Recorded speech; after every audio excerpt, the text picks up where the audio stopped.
So in 1999, we started a conference called, back then it was the Australian Conference on Robotics and Automation, ACRA. And that conference was co-chaired by myself and Gordon Wyeth. And Gordon was at the University of Queensland at the time.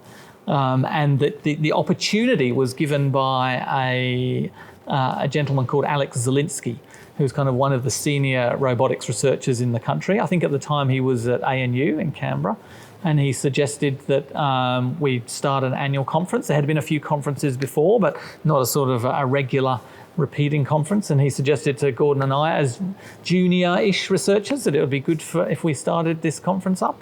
So that's what we did. So, we met up and started this conference, and it's run every single year since that time. And we invited, people from all over Australia, got a few international speakers, and it's just become a standard part of our calendar where at least once a year, everyone in the region gets together, and we expanded it to include New Zealand. So it's now known as the Australasian Conference in Robotics and Automation.